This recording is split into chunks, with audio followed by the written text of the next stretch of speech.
우리나라를 대표하는 만화가 중에 한 분이 허영만 씨입니다. 이분의 대표작이 많이 있는데 나라라 슈퍼보드, 타짜, 식객 그밖에 만화를 좋아하는 분들은 알만한 그런 작품들을 많이 남기셨습니다. 현재도 활동 중에 있고 44년째 활동 중이라고 그래요.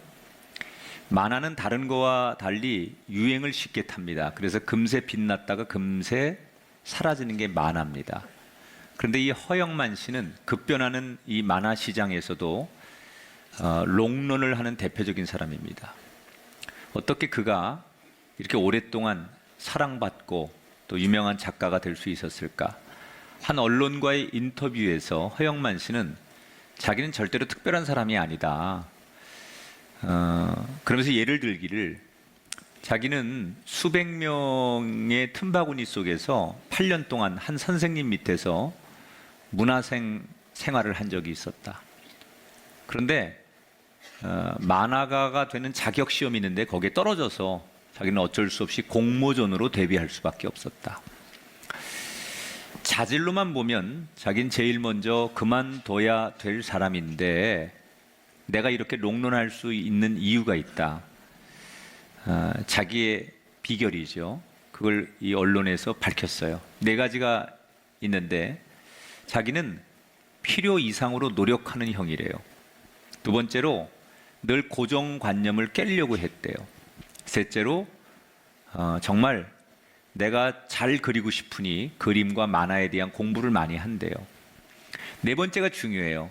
정점이 오기 전에 유행이 꺾이기 전에 과감하게 자기는 새 길을 걸었대요. 그게 자기의 롱런하는 비결이다 이렇게 얘기를 했어요. 여러분, 허영만 씨가 수백 명의 만화가가 되려고 하는 사람들과 함께 고민하며 그림을 그리고 문화생이 됐었어요.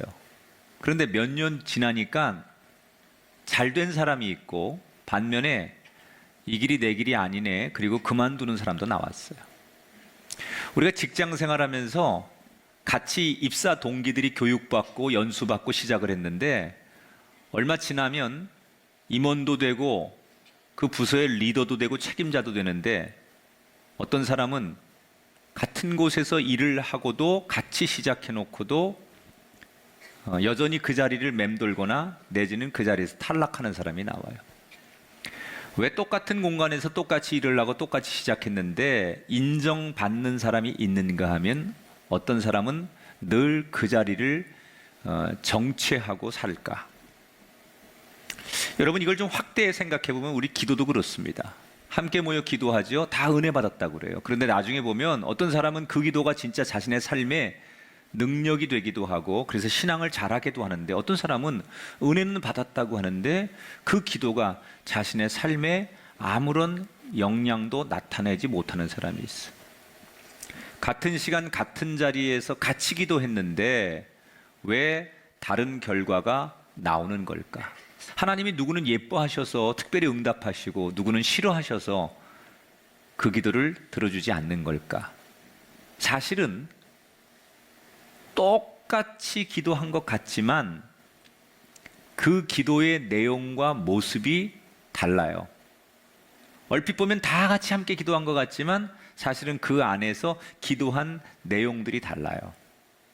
그래서 오늘은 우리가 어떻게 기도해야 그 기도가 나의 삶에 유익을 주고 그리고 영적인 열매를 맺을 수 있을까? 그래서 오늘은 누가복음에 나오는 이야기 그리고 마가복음 9장에 나오는 똑같은 이 사건을 두 성경이 다루고 있는데 소위 변화산 사건이라고 해요. 이 이야기를 통해서 같은 기도 다른 결과 왜 나오는 걸까? 이런 걸 한번 생각해 보려고 합니다. 자, 예수님께서 사역이 바빠지니까 혼자 감당을 못해요. 그래서 베드로를 부르신 다음에 한 명 한 명 더 불러서 12명의 스텝을 세우시는 거예요. 그리고 예수님은 그들에게 지금처럼 이 스승과 제자의 교육이 학교 교육이 아니에요. 옛날에는 훌륭한 선생님 밑으로 들어가서 그분의 삶을 배우는 거예요. 그래서 예수님을 따르는 12명의 제자는 예수님께 배우기 위해서 함께 먹고 함께 잠을 자고 예수님을 따라다니면서 예수님 말씀을 배우는 거예요. 그러던 어느 날 예수님께서 특별히 12명의 제자 가운데 3명의 제자만 데리고 산에 올라가십니다. 그 3명의 제자 이름은 베드로와 요한과 야고보였어요. 예수님은 종종 기도하러 산에 가시는 습관이 있었기 때문에 제자들은 아무렇지도 않게 습관대로 오늘도 예수님이 기도하려고 하나 보다. 그리고 예수님을 따라 올라갑니다. 산에 올라가자 예수님은 예상대로 기도를 시작하시고 베드로와 요한, 야고보 3명은 옆에서 자기들도 기도한다고는 했지만 기도하다가 졸기도 하고 또 깨어서 기도하다 또 졸고 그렇게 한밤을 지내게 됩니다. 그런데 그렇게 졸면서 깨어서 졸면서 기도하던 그들에게 평생 잊을 수 없는 엄청난 그들이 경험을 하게 되지요. 29절, 30절 두 절을 같이 읽어보겠습니다. 시작. 기도하실 때 용모가 변화되고 그 옷이 휘어져 광채가 나더라. 문득 두 사람이 예수와 말하니 이는 모세와 엘리야라. 자, 생각해 보세요. 2000년 전에 전기도 없고 불도 없어요.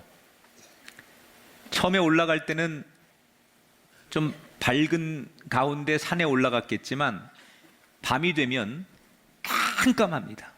지륵같이 어둡습니다. 그래서 바로 앞에 사람이 있어도 구분 못할 정도로 소리로 예수님 어디 계세요? 나 여기 있다. 그러면 거기 계시는구나. 이렇게 알 정도로 너무 깜깜한 산에 올라가서 예수님 저기서 기도 소리가 들리고 제자들은 여기서 기도하는 거예요. 안 보여요. 아무것도 없어요. 깜깜해요. 그런데 갑자기 그 깜깜한 산 속에서 예수님의 얼굴과 옷이 광채가 나기 시작하는 거예요. 눈이 부셔서 볼 수 없을 정도로 갑자기 깜깜한 지륵같이 깜깜한 곳에 환하게 광채가 나서 예수님의 형상이 그 깜깜한 가운데서 빛을 발하며 보이기 시작하는 거예요. 이것만도 놀라운데 잠시 뒤에 더 놀라운 일이 벌어집니다. 갑자기 그 상황에서 하늘이 열리더니 성경에서만 자기들이 들었던 모세와 엘리야가 그곳에 나타나요. 여러분, 이게 현실적으로 가능한 얘기입니까? 불가능한 얘기죠. 이걸 우리는 뭐라고 해요? 환상을 보여준다고 하는 거예요. 환상. 때때로 우리가 기도하는 가운데 하나님께서 기도의 응답으로 또는 하나님이 우리에게 오실 때 환상을 보여주실 때가 있어요. 환상. 근데 환상은 왜 보여주시는 거냐? 환상을 하나님이 보여주신 목적이 있어요. 그것은 우리가 지금 보고 있는 이 현실이 다가 아니다. 이걸 보여주시는 거예요. 그러니까 우리가 때때로 내 현실이 너무 힘들어서 깜깜해서 도대체 내 미래가 열리지 않아서 너무 답답해 하시는 분들이 때때로 하나님 우리에게 환상을 보여주시죠. 그게 뭐예요? 네가 보고 네가 알고 있는 이 세상이 전부가 아니다. 반대로 내가 너무 이 세상에서 얻은 게 많고 가진 게 많아서 나 이 세상 게 너무 많아서 정말 나는 뭐 다른 것이 부럽지 않고 지금이 너무 좋은 사람들에게 주시는 말씀이에요. 네가 보는 게 네가 가지고 있는 게 전부가 아니다. 여러분에게 환상이 임하게 되길 주 이름으로 축원합니다. 새로운 세상을 보여주는 거죠. 이 환상이라는 것은 우리 눈앞의 현실이 아닌 또 다른 새로운 세상을 보여주시는 거예요. 여러분, 신앙의 꽃은 현실을 넘어 꿈이 생기는 게 신앙이에요. 여러분에게 그런 은총이 임하게 되길 주 이름으로 축원합니다. 자, 예수님과 제자들이 그 밤에 산에 올라가서 똑같이 기도를 했는데 똑같이 환상을 만났어요. 여러분 생각해 보세요. 기도하는 사람이 기도하다가 환상을 만났다면 그 기도는 우리는 성공적인 기도라고 말할 수 있어요. 기도했는데 환상을 봤어? 야, 그 기도 성공한 기도야. 이렇게 말하는 게 맞죠. 그런데 성경은 안타깝게도 지금 이 장면을 성공한 기도다 이렇게 평가하지 않아요. 왜 그러느냐? 자,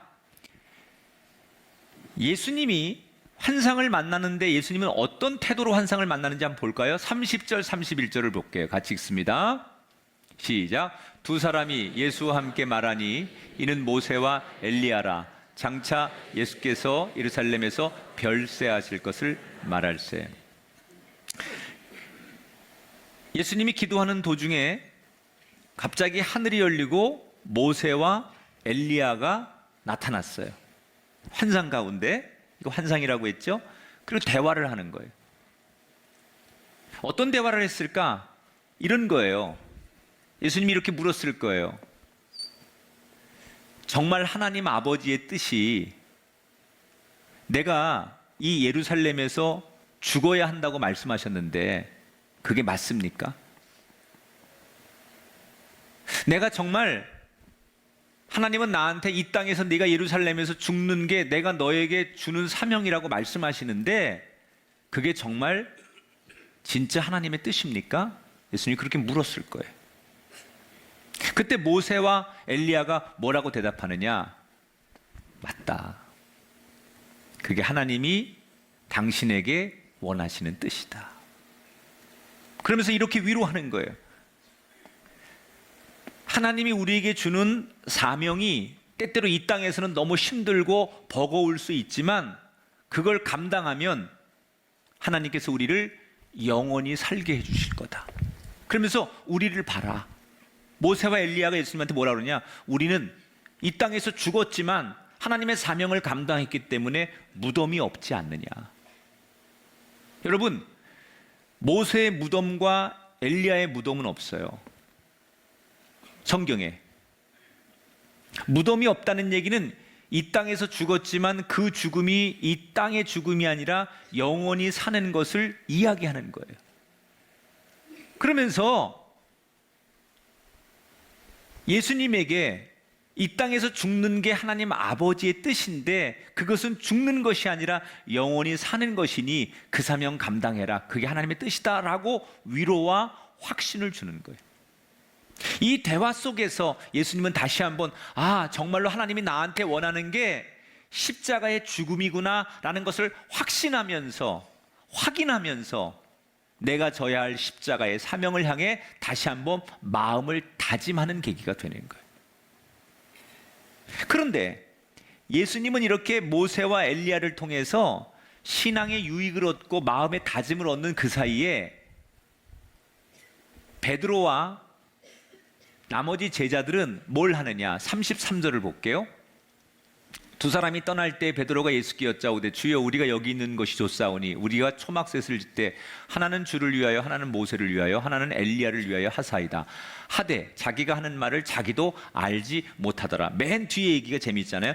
베드로가 자기가 하는 말을 자기도 뭔 얘기인지 모른다. 이 얘기 왜 그럴까요? 왜 이렇게 표현했을까요? 성경이 너무 흥분해가지고. 생각해보세요. 갑자기 기도하다가 예수님이 막 광채처럼 빛나는데 거기에 성경에서만 듣던 모세와 엘리야가 내려와 가지고 예수님과 대화하는 장면을 봤으니 정말 말로 표현이 안 되는 신비로운 걸 경험하는 거예요. 우리가 너무 은혜 많이 받으면요, 뭐 부흥회 때나 뭐 너무 은혜 충만하면 막 죽어도 좋다고 생각하잖아요. 막 그냥 그럴 때가 있잖아요. 여러분만 없는 거예요. 다 있어. 그러니까 너무 좋으니까 너무 흥분해 있는 상태에서 베드로가 막 떠드는데 이게 자기가 얘기해 놓고도 무슨 말인지 모른다는 거예요.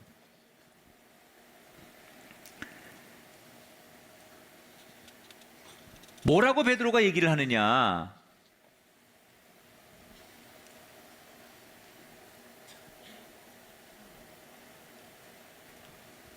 베드로는 예수님과 모세와 엘리야가 무슨 대화를 나누는지 관심이 없어요. 그냥 이 장면이 지금 상황이 너무 신기한 거예요. 자기 생각할 때는 이 산 밑에 복잡한 일들이 많은 세상보다는 이렇게 신비로운 경험이 있는 이 산에서 여기가 천국이라고 생각하고 여기서 예수님과 모세와 자기들이 알고 있는 그 자기들의 믿음의 영웅인 모세와 엘리야와 함께 셋이 살면 좋겠다. 그래서 간청하는 거예요. 우리가 여기다가 세 분을 위해서 텐트를 칠 테니까 떠나지 마시고 그냥 여기 우리 있으면 안 되겠냐는 거예요.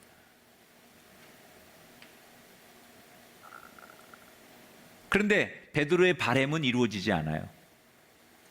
베드로가 그렇게 자기의 소원을 말하는 순간 구름이 예수님과 모세, 엘리야를 덮습니다. 그리고 하늘에서 소리가 들리죠. 이는 내 아들이라 라는 소리가 들리고 나서 신기했던 모든 상황이 끝이 납니다.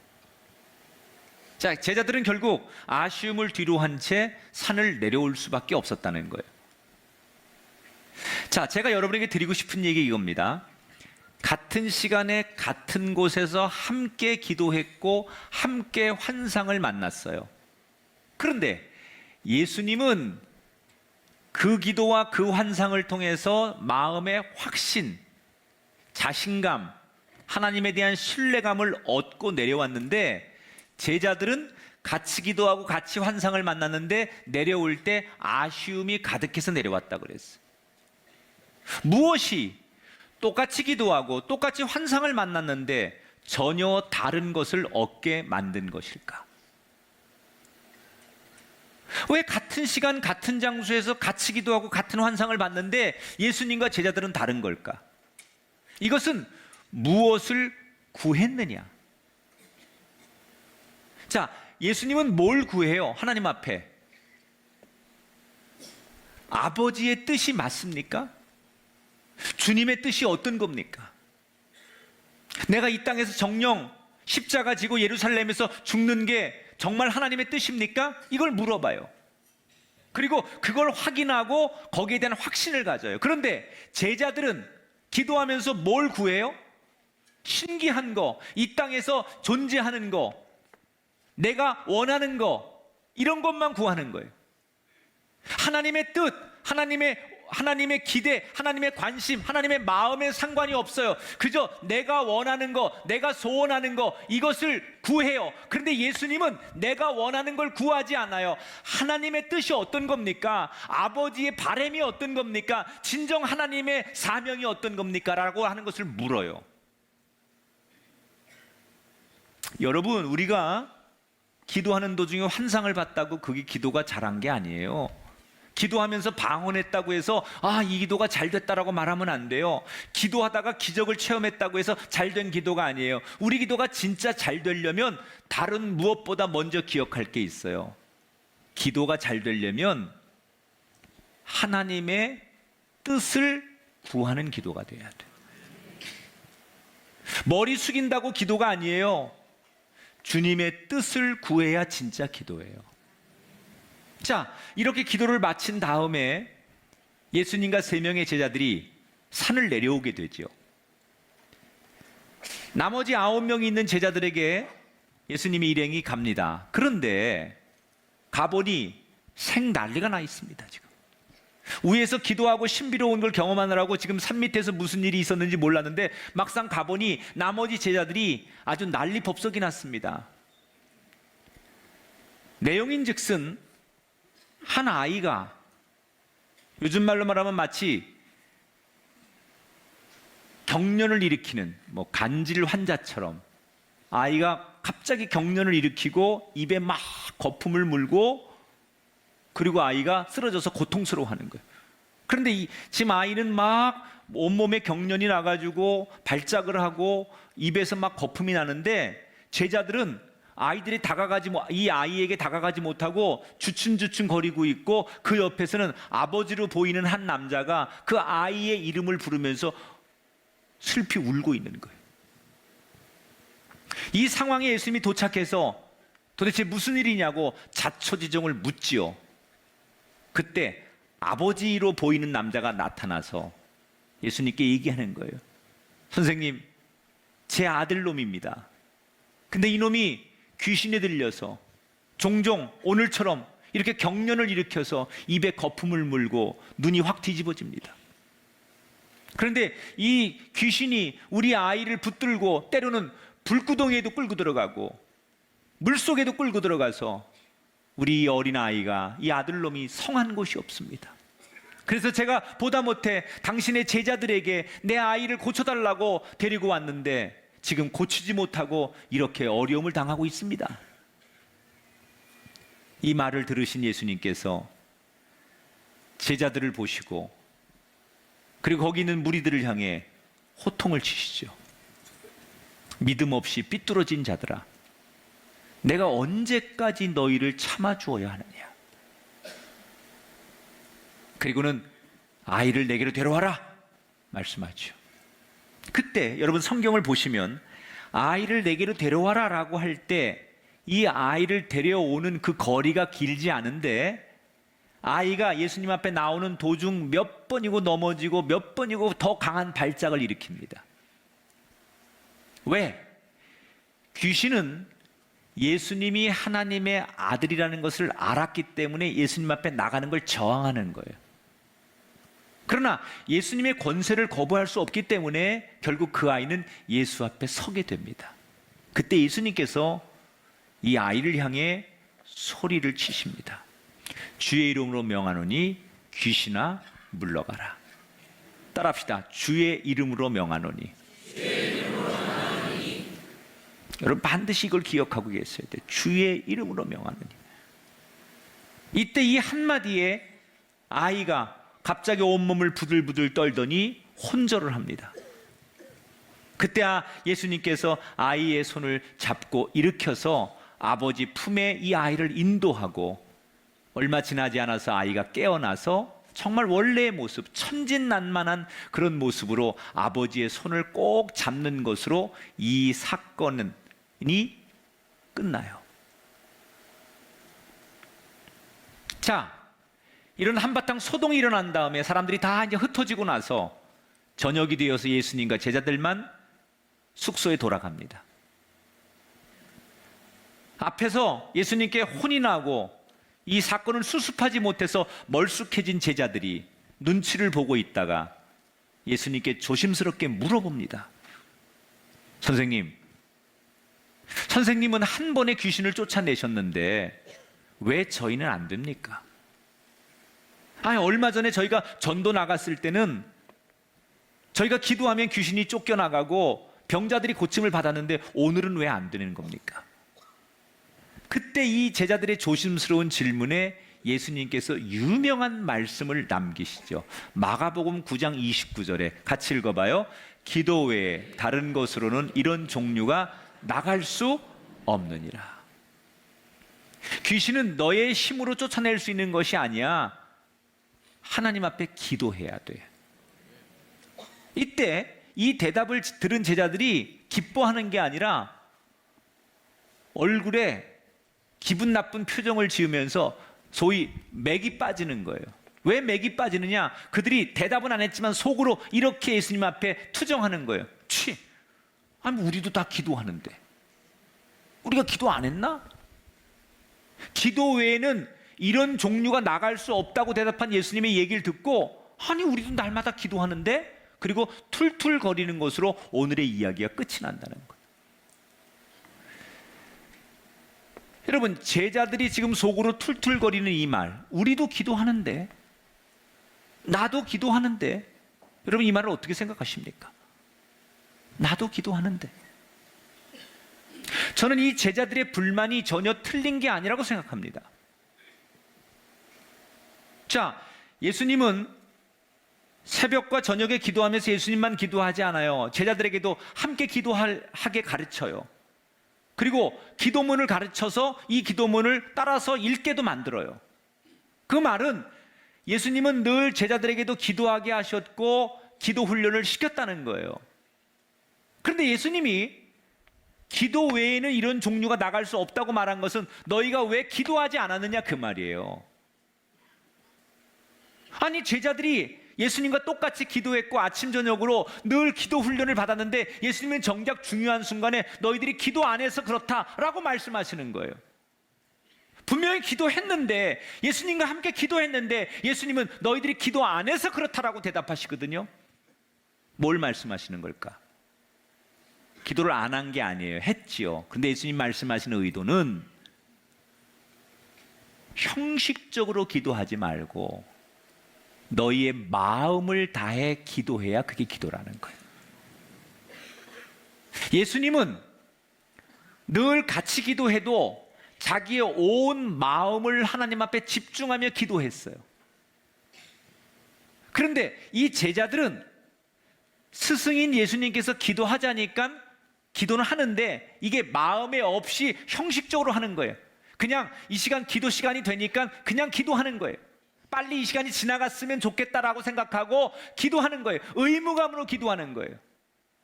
그러니까 같은 시간 같은 공간에서 같은 기도를 해도 마음을 다해 기도한 예수님하고 마음 없이 그냥 지금은 기도 시간이네, 밥 먹기 전에 기도해야 되고 예배 시간 됐으니까 기도해야 되네, 이렇게 형식적으로 기도하는 기도하고는 다르더라는 거예요. 예수님의 기도는 마음을 다했기 때문에 응답이 됐는데, 그래서 능력을 받았는데, 제자들의 기도가 응답되지 않은 것은 기도를 안 했다는 게 아니라 마음을 다한, 온 마음을 다한, 하나님을 향한 그런 기도가 아니었기 때문에 응답도 능력도 얻지 못했다는 거예요. 똑같은 시간에 똑같은 자리에서 기도했는데 무엇이 다른 결과를 만드는 것일까? 어떻게 기도했느냐? 우리가 정말 좋은 기도자가 되려면, 우리가 기도 이후에 이 기도가 내 삶의 은혜와 감동과 열매를 주는 기도였어 라고 말하려면, 다른 결과를 만들어내려면 우리의 기도에 중요한 원칙이 있어요. 따라합시다. 온 마음으로 기도해야 합니다. 기도는 말로 완성하는 게 아니에요. 기도는 언어로 하는 게 아니에요. 기도는 내 마음으로 완성하는 거예요. 기도는 내 마음을 드리는 거예요. 머리 숙인다고 기도가 아니에요. 두 손 모으고 눈 감는다고 기도가 아니에요. 마음으로 기도해야, 마음으로 하나님을 집중해야 그게 진짜 기도라는 거예요. 아무리 그럴싸한 문장을 구사하고 유명한 기도문을 외운다고 그 기도가 잘한 기도가 아니라, 한마디를 하더라도, 그냥 숨을 내쉬고 들이마시는 그런 것을 할지라도 하나님 앞에 집중하고 내 마음이 하나님만을 향하여 있을 때 그 기도가 숨을 내쉬고 뱉을 때도 기도가 되는 거예요. 여러분, 왜 기도할 때 목사님들이 눈 감고 기도하자고 하는 줄 아십니까? 마음 흔들리지 말라는 거예요. 기도할 때 두 손 모으고 기도하자고 하는 이유가 왜 그런 줄 아십니까? 마음 분산되지 말라는 거예요. 기도할 때 고개 숙이십시오, 기도할 때 두 손 모으십시오, 그거 왜 하는 줄 아십니까? 마음을 집중하자는 거예요. 그런데 우리 기도는 어떻습니까? 우리는 기도 시간이 됐으니까 그냥 그 자리에 참석하는 거예요. 기도 시간이 됐으니까 그냥 우린 눈 감는 거예요. 기도는 그렇게 두 손 모으고 하는 거고 눈 감고 머리 숙여 기도하는 거니까 우린 그냥 그렇게 기도하는 거예요. 그런 기도를 뭐라고 해요? 형식적인 기도라고 하는 거예요. 최근에 한 연구 논문에 이런 글이 발표됐어요. 그 운동이 아무리 좋은 운동일지라도 부부싸움을 한 후에 운동을 하면 그 운동이 효과가 몸에 독이 된다. 그 마음이 동반되지 않는 운동은 독이 된다는 거예요. 여러분 어디 가서 막 싸우고 집에서 그러고 왔는데 그냥 그 스트레스 풀기 위해서 가서 헬스하고 열심히 하면 그만큼 일찍 죽는 거예요. 그게 연구 결과에 나왔다니까요. 근력이 늘어나는 게 문제가 아니라 그 마음이 없이 하는 운동은 독이 된다는 거예요. 기도도 그렇습니다. 마음으로 완성해야 좋은 기도가 되는 거예요. 우리 마음이 하나님께 집중되고 내 마음이 하나님을 바라보고 내 마음이 하나님을 향해 있을 때 그게 좋은 기도라는 거예요. 어떻게 하면 말 잘하는 기도, 어떻게 하면 유창한 기도, 이게 좋은 기도, 방언하는 기도, 무슨 뭐 오래 하는 기도, 무릎 꿇는 기도, 그게 중요한 게 아니라 내 마음이 하나님을 향하고 이 마음이 온전히 하나님께만 집중하며 드릴 때 한마디를 해도 그게 좋은 기도라는 거예요. 그때 하나님이 우리에게 능력도 주시고 그때 하나님께서 우리에게 은혜도 주시는 거예요.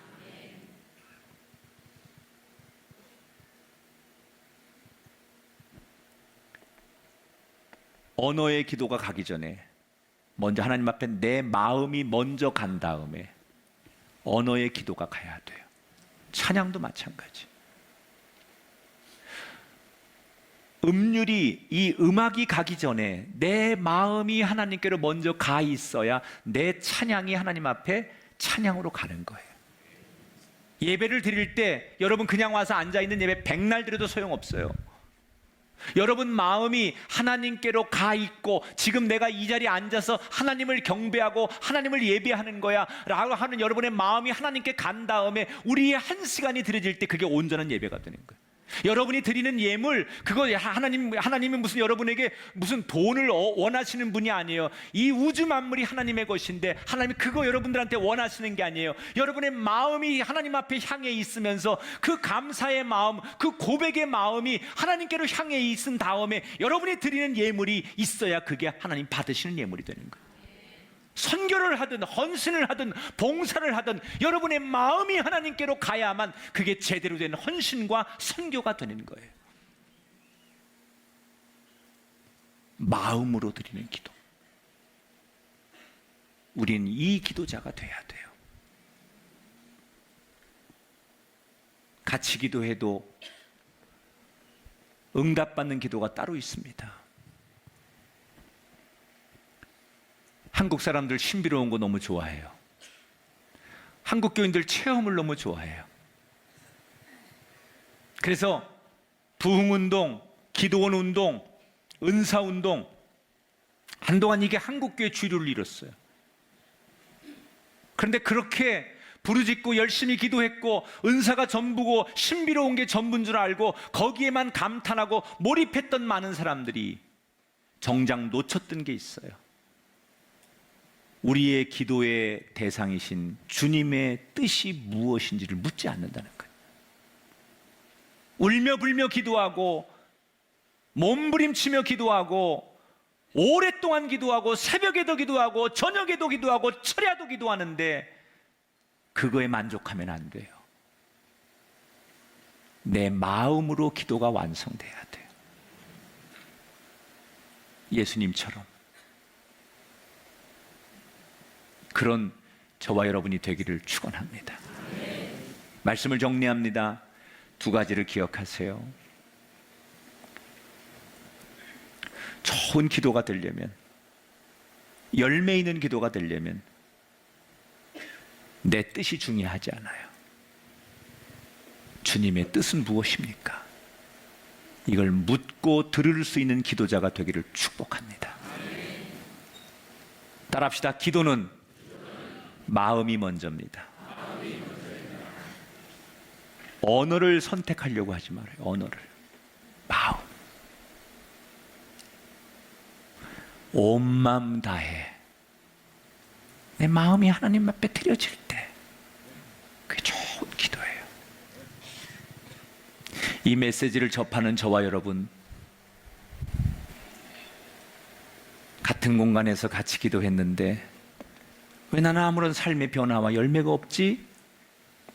이렇게 울먹이는 인생 되지 마시고, 아무것도 한 거 없는데 숨을 내쉬고 숨을 들이마시고 그리고 겨우 한마디 주님의 이름을 불렀을 뿐인데 내 마음에 세상이 줄 수 없는 기쁨과 하나님의 놀라운 능력이 충만하게 임하는 그런 기도, 그런 기도의 은혜와 능력이 저와 여러분에게 넘쳐나게 되시기를 주님의 이름으로 축원합니다.